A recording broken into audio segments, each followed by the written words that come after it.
Le corps meurt, mais l'âme ne meurt jamais. T'as un souvenir que tu gardes de lui, un souvenir que tu as de Séguin. En tout cas, c'est que des bons souvenirs parce que Séguin, on a grandi ensemble.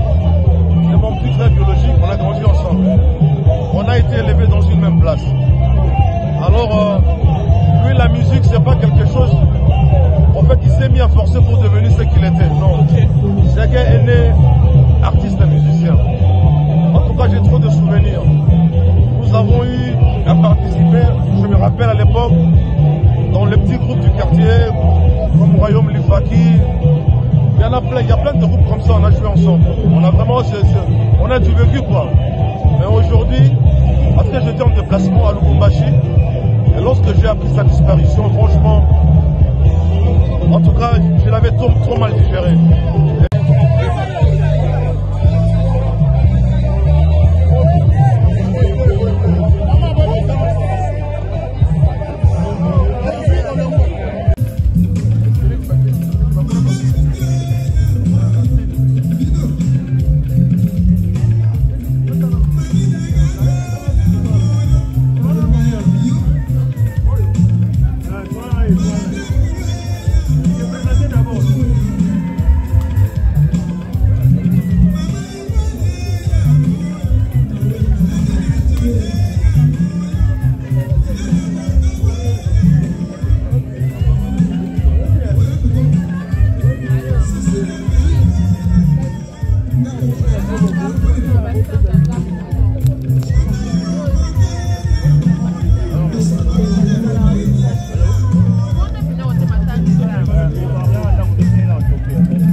Mesdames et messieurs, il est urgent d'aborder sérieusement les questions liées au prélèvement, à la transplantation, aux dons et trafic d'organes dans le monde, notamment en République démocratique du Congo. Les avancées médicales dans le traitement des maladies organiques offrent des perspectives de vie, mais elles constituent également un terrain propice aux activités criminelles. D'un côté, ces progrès sont vitaux car de nombreux patients en phase terminale ont besoin de lois encadrant et autorisant le don et la transplantation d'organes. De l'autre côté, ces mêmes progrès peuvent devenir un vecteur de criminalité puisque les trafiquants exploitent les failles du système, entre autres l'absence d'une législation claire en la matière ou l'ignorance de la population pour transformer ces domaines à un commerce mercantile. Il est donc essentiel de mener une réflexion profonde et adaptée afin de maximiser les bienfaits de ces pratiques tout en limitant les abus. Je vous invite à découvrir cet ouvrage intitulé « Il faut qu'on en parle, prélèvement, transplantation, dons et trafic d'organes en République démocratique du Congo » qui traite de ces enjeux cruciaux.